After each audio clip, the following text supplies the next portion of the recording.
కశ్మీర్ విషయంలో భారత వైఖరిలో ఎలాంటి మార్పు లేదని భారత్ స్పష్టం చేసింది. పీఓకేని విడిచిపెట్టడం మినహా పాకిస్తాన్కి మరో గత్యంతరం లేదని స్పష్టంగా తెలియజేసింది. పాకిస్తాన్ మళ్లీ దూకుడు ప్రదర్శిస్తే భారత్ నుంచి అత్యంత వేగంగా నిర్ణయాత్మక ప్రతీకార చర్యలు ఉంటాయని హెచ్చరించింది. భారత్ మాతా కీ అదంపూర్ ఎయిర్ ఫోర్స్ స్టేషన్ సందర్శనతో పాక్ కు ప్రధాని మోదీ హెచ్చరిక పంపారు. ఆపరేషన్ సింధూర్ తో భారత సైన్యం చేసిన భారత్ మాతాకి జై నినాదాలు ఇప్పుడు ప్రపంచమంతా ప్రతిధ్వనిస్తున్నాయని ప్రధాని మోదీ ప్రకటించారు. పాక్ లో కేవలం ఉగ్రస్థావరాలను మాత్రమే భారత సైన్యం మట్టుబెట్టలేదని, పాక్ అహంకారాన్ని, వారి చీకటి ఉద్దేశాలను ఛిద్రం చేస్తుందని మోదీ అన్నారు. విదేశాంగ శాఖ కూడా పాక్ దుర్నీతిని ఎండగట్టింది. ఉగ్రవాద పరిశ్రమల్ని పెంచి పోషించిన పాక్ దానికి తగిన మూల్యం తనకు చెల్లించుకోక తప్పదని స్పష్టం చేసింది.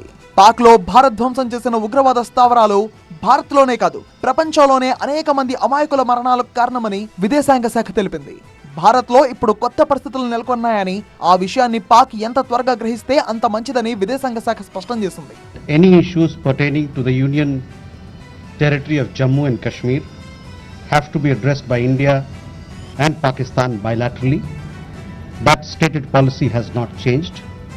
As you are aware, the outstanding matter is the vacation of illegally occupied Indian territory by Pakistan.